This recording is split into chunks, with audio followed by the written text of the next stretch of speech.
这一讲我们进入一个崭新的年号——武帝元寿元年。终于到了年号正式出现的时间。本年年初冬10月，武帝在雍县镐祭祀，捕获了一头奇怪的动物。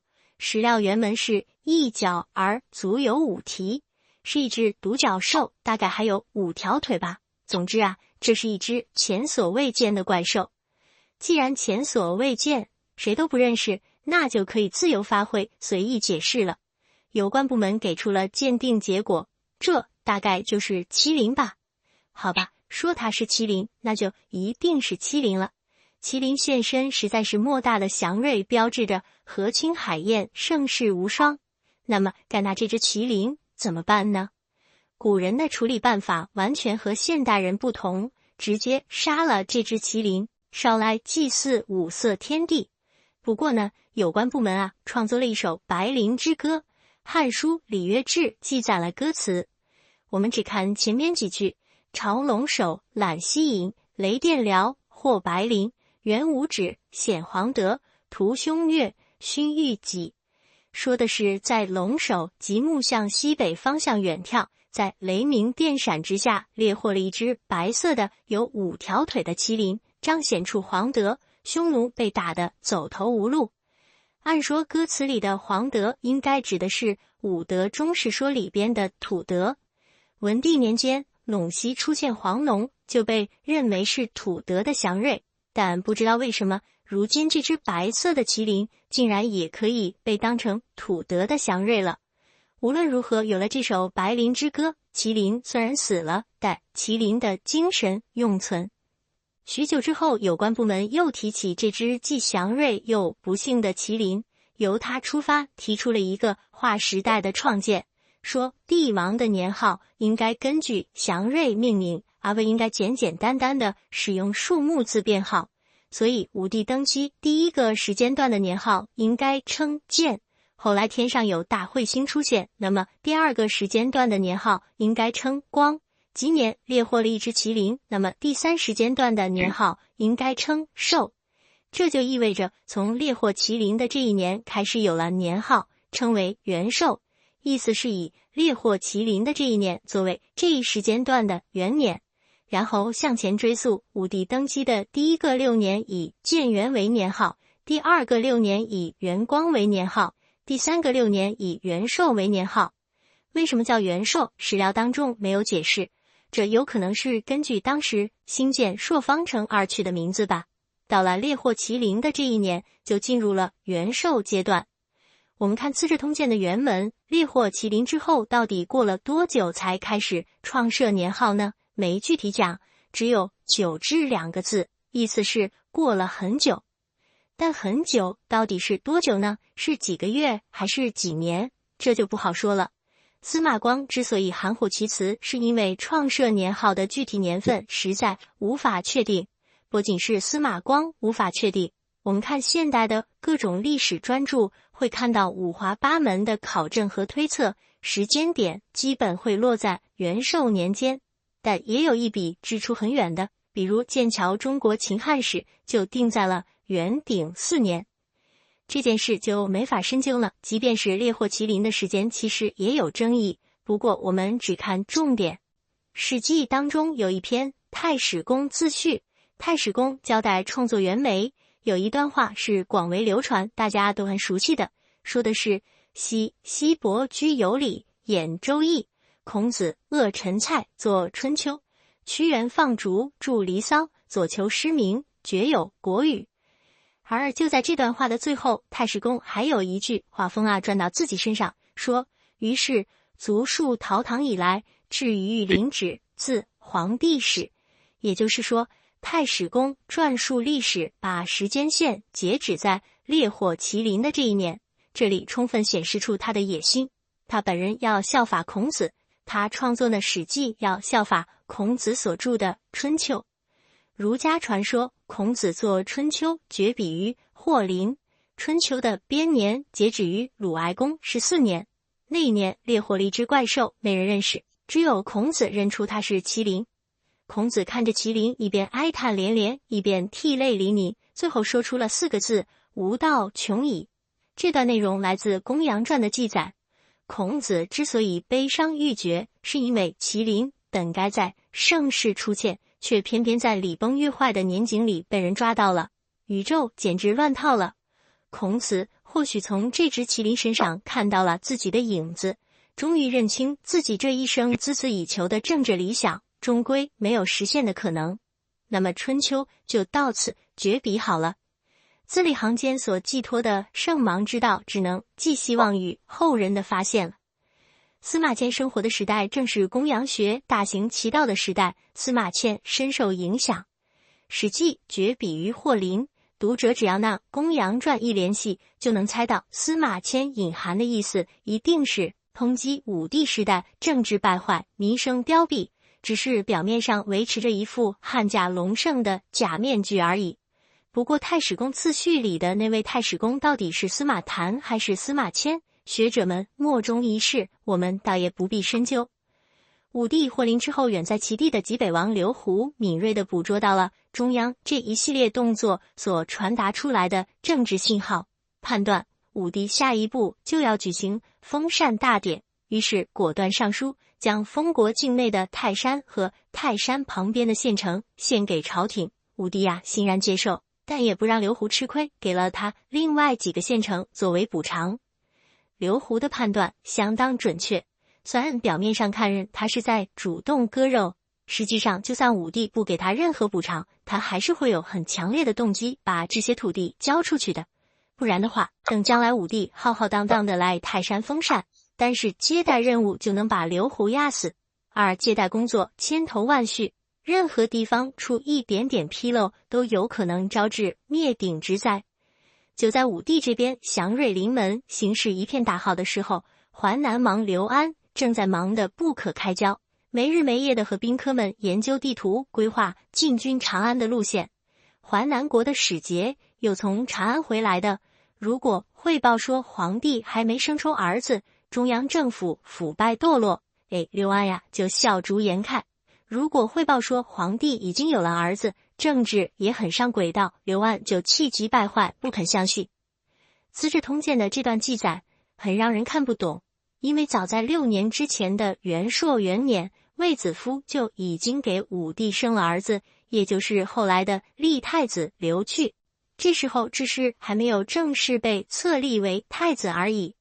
这种板上钉钉的事情，刘安真的可以做到掩耳盗铃吗？原因有2个，一是司马光没理顺时间线，二是刘安谋反案存在着栽诬成分，并不容易自圆其说。所以我们读刘安案的始末观其大略就可以，不能太较真儿。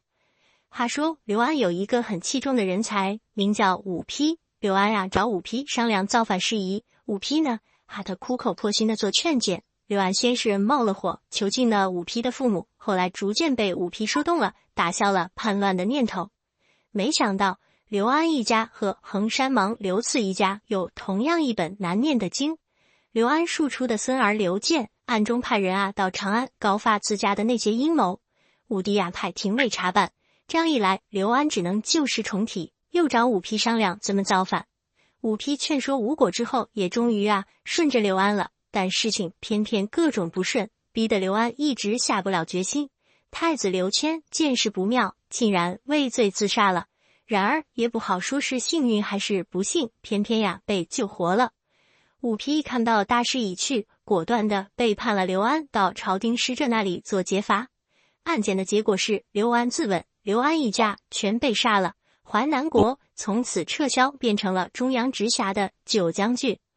我们今天给历史复盘，很容易就能看懂刘安的取死之道。他即便心智正常，从没有动过谋反的念头，但他把淮南国经营成了南方的文化学术中心，这在任何时代都是被皇权忌惮的事情。回顾一下河间献王刘德，他把自己的河间国经营成了儒家学术中心，导致武帝的猜忌。刘德赶紧改弦更张，像纨绔子弟一样纵酒享乐，这才落了一个善终。刘德的前车之鉴，刘安竟然完全没有警觉。刘安搞的学术底子是道家哲学，所以支持在东汉年间就已经流传着刘安得道成仙的故事。说刘安成仙的那天，全家都升天了，仙药炼制的太多，连家里的鸡犬都有的吃，所以犬吠于天上，鸡鸣于云中，跟着刘安一道升天了。成语一人得道，鸡犬升天就是这么来的。署名葛洪的《神仙传》里还有提到，刘安的修仙法门是由八公，也就是8位登门拜访的老先生所传授的。仙药炼成之后，刚好雷劈五劈一道，污蔑刘安谋反。八公告诉刘安，现在可以离开尘世了。于是刘安登山，白日飞升而去。刘安升天的那座山，后来被命名为八公山。八公究竟是哪些高人？说法呀就多了，甚至有把雷劈五劈也算作八公之二的。无论如何，八公显然是8位仙人。这样一讲的话，我们自然会联想到，他们不会就是八仙过海当中的八仙吧？好，我们下一讲再见。上一讲留下了一个问题，传说当中传授淮南王刘安炼丹升仙的技法，指引刘安得道升仙的所谓八公，会不会就是八仙过海当中的八仙呢？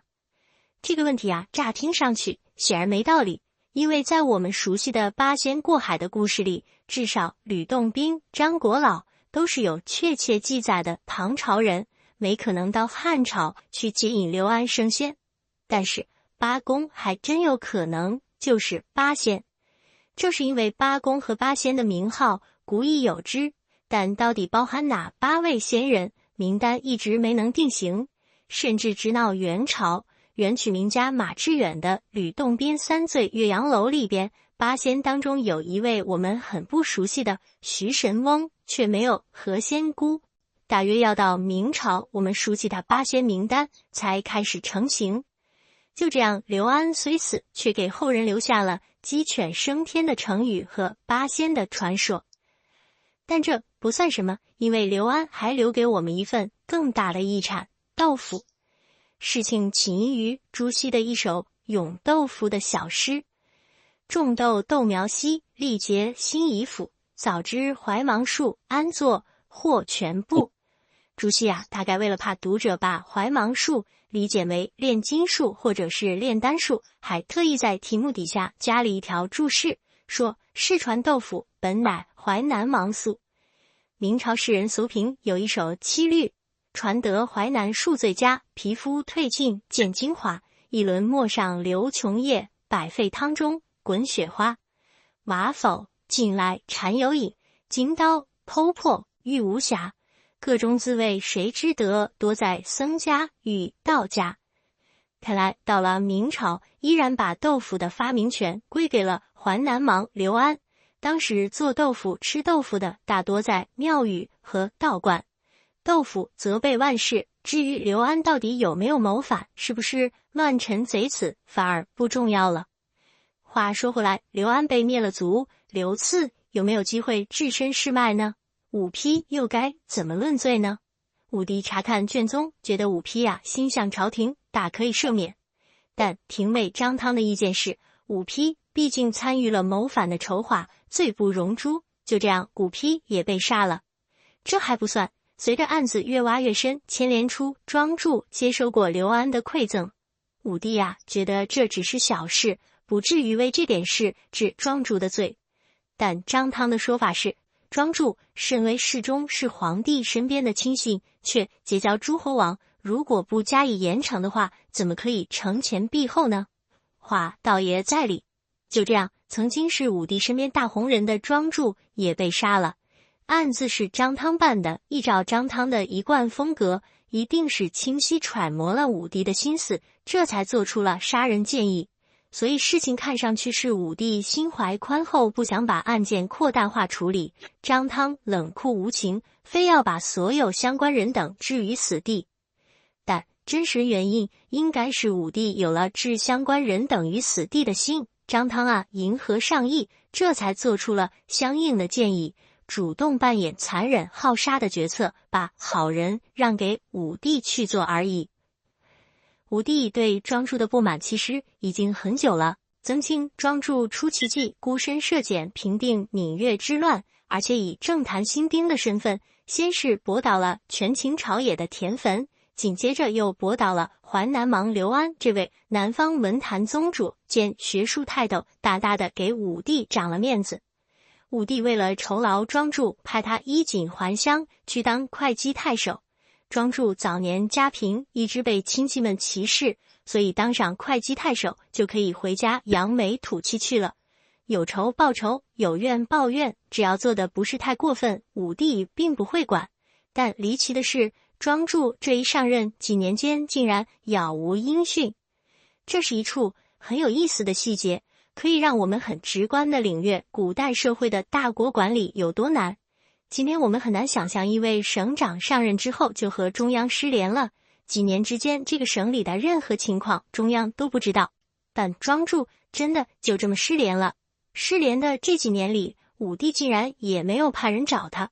终于啊，武帝是忍不住了，发下一道诏书，说会稽郡这么重要的一个地方，你做太守的不能说失联就失联啊，赶紧给我汇报情况。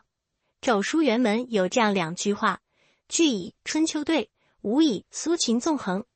字面意思是，你汇报情况的时候要用春秋学的学术语言讲话，不要用纵横家的话术。意义的话，意思是说啊，你要端正态度，直言不讳，别耍嘴皮子。以庄助的聪明伶俐，竟然选择了从字面意思理解武帝的话。书面汇报当中劈头就是基于公羊学的春秋大义，说臣子侍奉君主就应该像子女侍奉父母一样，然后说自己知错了，该死，最后上缴3年来的会稽郡政府的账目。正常情况下，账目应该是每年呀派人上交一次，汇报一下当年的财政状况、人口变动等等事项，称为上期。如果武帝没有去催，不知道庄助会不会一直拖着。武帝倒也没难为庄助，只是把他调了回来，继续留在身边做参谋官，让他当好朝廷的笔杆子。后来淮南王刘安来到长安，总要和庄助搞关系。按说这也正常，毕竟在芈月之乱的时候，庄助和刘安有过一番交往，2个人还都是南方人，有着共同的文学趣味，都能写一首漂亮的词赋。张汤要杀庄助，既摸准了武帝的心思，也算得上吃透了儒家精义。庄助作为大汉臣子，依据儒家的行为准则，必须做到人臣无外交。今天我们理解外交这个词，汉帝国和匈奴搞谈判的话，这显然属于外交。至于庄助和刘安私下来往，看上去都是大汉臣子，为什么不能有私交呢？这是因为在当时的政治认知里，皇帝的直辖郡县被当成汉国，刘安的封地称为淮南国，汉国和淮南国打交道也属于外交。庄助作为汉国臣子，和外国的国王发生私交，还接受人家的巨额馈赠，如果对庄助严惩不贷的话，在法理上是完全说得通的。淮南王一案既然连庄助都要杀，衡山王刘赐当然没可能置身事脉，等待他的是灭族惨曲。《资治通鉴》的总结是，淮南王、衡山王2场大狱，牵连很广，被处决的足有几万人。武帝一朝的人口总数并没有留下记载，根据葛剑雄先生推断，武帝初期的全国人口应该在3600万左右。那么以这样的人口基数，处决几万人会是什么概念？我们不难想见。如果对照一下这些年来汉帝国和匈奴的作战情况，一场硬仗打下来也很难死到这么多人。那么问题来了，案子就算再大，总不可能所有嫌疑犯都死硬到底吧？那么依法论罪的话，怎么杀得到这么多人呢？没错，大案当中原本也有自首立功坦白从宽的，我们就看看刘孝的例子好了。在衡山王刘赐家里，第2任王后徐来处心积虑陷害太子刘爽，终于引爆了一场父子反目。刘爽从王太子沦为阶下囚，但徐来千算万算，没想到刘赐虽然恨透了刘爽，却对刘爽的同母兄弟刘孝越看越爱，把他当成了继承人来悉心栽培。徐来的亲生儿子依然没机会染指太子地位。然而随后的事情证明，刘赐实在是看走了眼，刘孝顶不住压力，竟然向朝廷自首去了。有了刘孝这种骨干分子的自首，查案自然不再有任何难度可言。很快，该抓的抓，该杀的杀。刘赐自刎而死，衡山国变成了衡山郡。至于刘孝，因为有自首情节，以出卖亲生父亲和全家人性命为代价，终于换来了朝廷的赦免。但是戏剧性的转折马上就发生了。前面讲过，徐来为了陷害刘孝，想让刘赐宠爱的一名侍女和刘孝发生奸情，这个计划应该成功了一半，也就是说，刘孝确实和那名侍女有染。刘爽也把这件事向刘赐挑明过，只不过刘赐当时并不深究，儿子到底比侍女重要。按说在高门大户，这点事实在是不算什么奇闻，既然刘赐本人都不介意，别人也就说不出什么。但是专案组偏偏揪住这件事不放，刘孝因为自首有功，谋反罪可以赦免，但是和父亲的侍女有奸情，这种伤风败俗的勾当，罪不容诛，以弃市处理。就这么到底把刘孝也给杀了。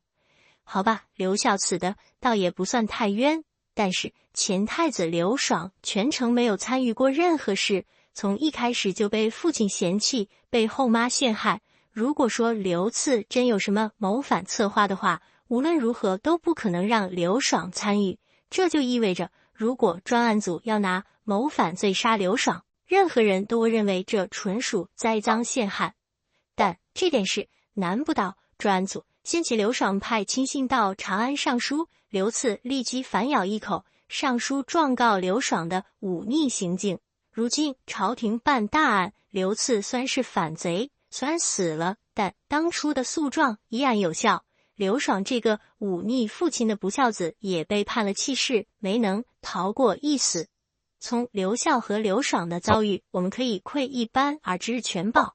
朝廷的板原则就是斩尽杀绝，能株连多广就株连多广。那么问题来了，从法律程序来说，人命关天，判决和执行死刑并不容易。怎么淮南、衡山两大案几万人杀得这么轻巧？这是怎么做到的呢？就算没人敢反抗，就算为着这个政治向心力的考虑，武帝就不怕天下人说闲话吗？我们下一讲再见。